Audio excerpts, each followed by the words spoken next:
Head.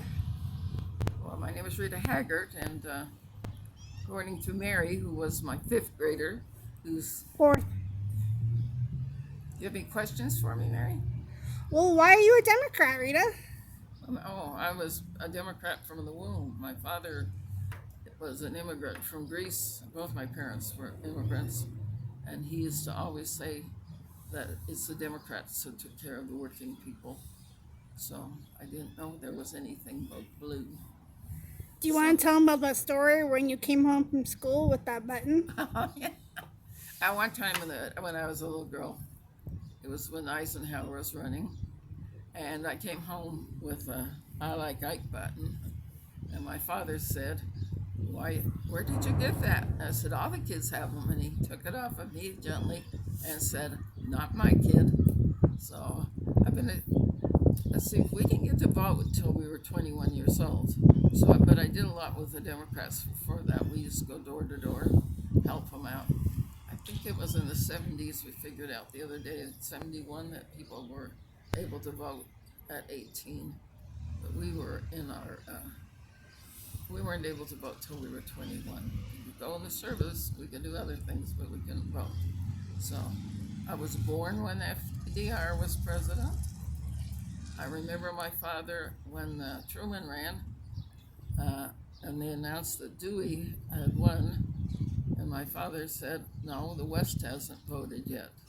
And it was out in the papers and stuff that Dewey had won, that Truman did win that election. We've had a lot of great Democrats leading not only our country but our state, and I've had the opportunity to work in Washington D.C. and to work locally with the Democrats and with the women. Well, I'm really involved with League of Women Voters. Also, we just registered every high school senior at the three high schools and at the alternative school in Pocatello. And we went out to Chauvin Tribe and to register students out there. So we're giving people every opportunity to register to vote. So that's an important thing we do. And then the Women's Caucus have been involved in that since day one.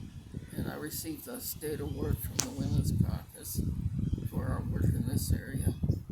We're working on reviving that again, and because it's a big part of what we do locally. I'm blessed to still live in a really blue part of Idaho, so I enjoy that. Do you want to describe your charity work? Well, my charity work is, once again, my mother was a very sweet and kind person, but my dad was the go-getter that had us doing everything. So, uh, started out, I always have to give Girl Scouts credit because that was one organization I joined as a child, and still a lifetime member of it. And I help with a local troop locally with the scouting, but also through my faith, we feed the food deprived every Sunday. They're not necessarily members of our church, but the doors are open to them. We've been doing that for 43 years. And so every Sunday the doors are open. They have a meal. I always tell them we call it my brother's table, but I tell them they're at Mama Rita's restaurant and the prices are great. So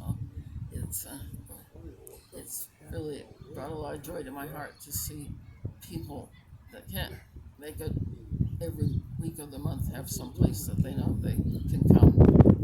And then just, through different organizations of volunteer members onto international. And I just was with Kiwanis this week, and their motto is "Children are Priority One." And then I was a teacher, and Mary, who is taping this, was my fourth grade Fourth. student.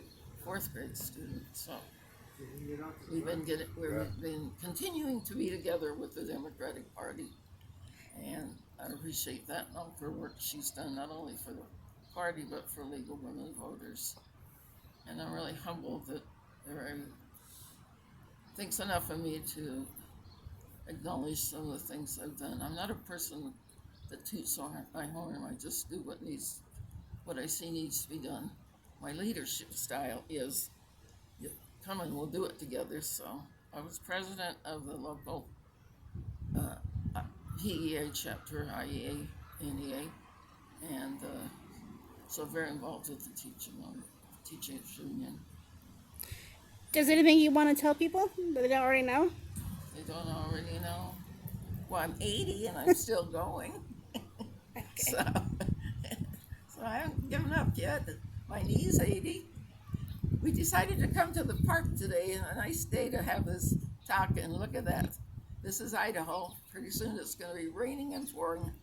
But anyway, I really was privileged to know the governors of Idaho, and Frank Church, and the senator, and Governor Evans. And Governor Evans would come to our classrooms, and he was from this area, not from Cookville necessarily, but from this area.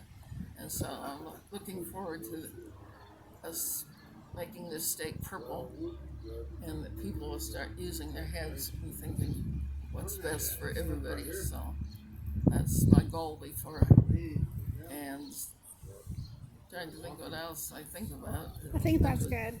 You got it? Yep.